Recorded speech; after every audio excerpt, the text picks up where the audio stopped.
Welcome back to Getting Started with Unreal Tournament 3. In this video, we're going to give you a general overview of the workflow involved with creating your own maps and mods for Unreal Tournament.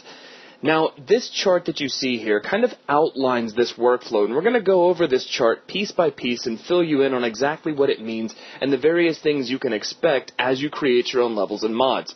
For starters, if you would like to be able to bring in your own custom content, such as your own models, your own weapons, your own vehicles, textures, and so on and so forth, you are going to need some external applications. Not everything is going to be creatable inside of Unreal Ed. So if you want to make your own characters, for instance, you're going to need your own 3D modeling software, such as 3ds Max, Maya, or perhaps XSI.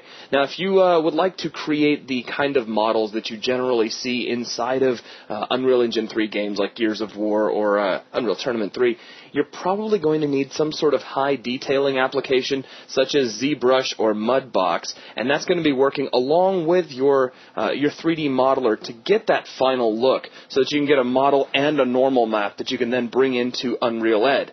Also, it would probably be handy to have some sort of 2D image editing software, such as Photoshop. You have several other options as well. But basically, you're going to need some means to create and work with the textures that will be covering the models that you bring in. Now, once you're done with these assets, you're going to be importing them into Unreal Ed and then saving them out into packages. Now, with me is my good friend Logan. Logan's going to talk to us a little bit about what packages are. Well, packages are a file format that allows the Unreal Engine to store various kinds of assets.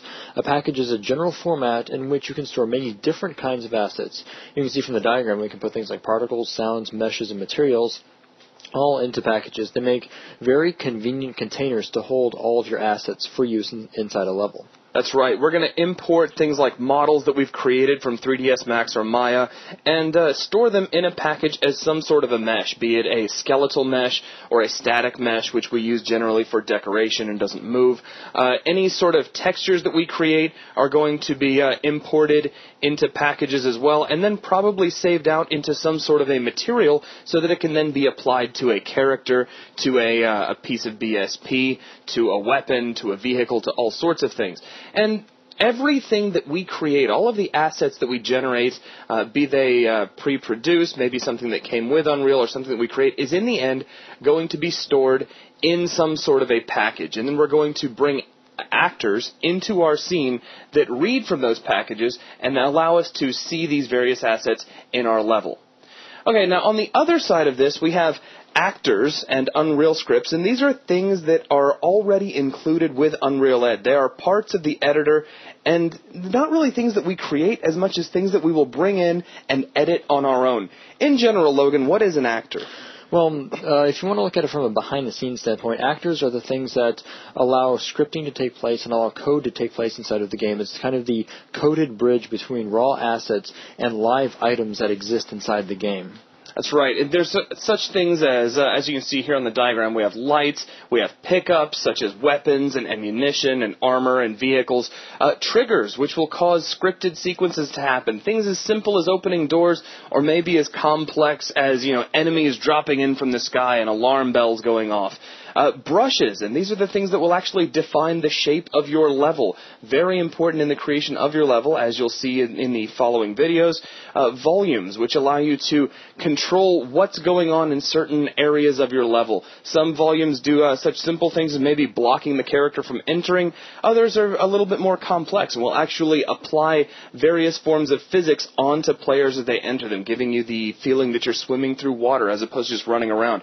And also such things as movers, which encompasses things like doors and lifts and whatnot. Now, the key here is that you're going to take these actors and you're going to bring them into your level. You're actually going to add them in, set them up in some way, edit their properties, along with many of the assets that have come in from these packages that you've stored, and then all of that is going to be saved out, and from that you will create your final map, your mod, or what have you.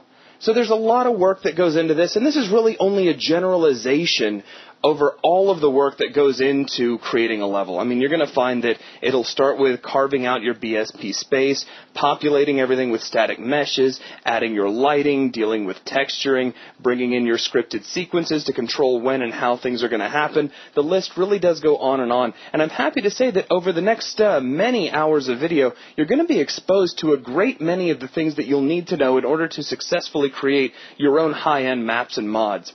Now with that, that's going to wrap things up for this video, but keep this workflow in mind as you see a lot of the upcoming videos and see where each thing that we cover kind of fits into this as you proceed through and learn how to create your own mods.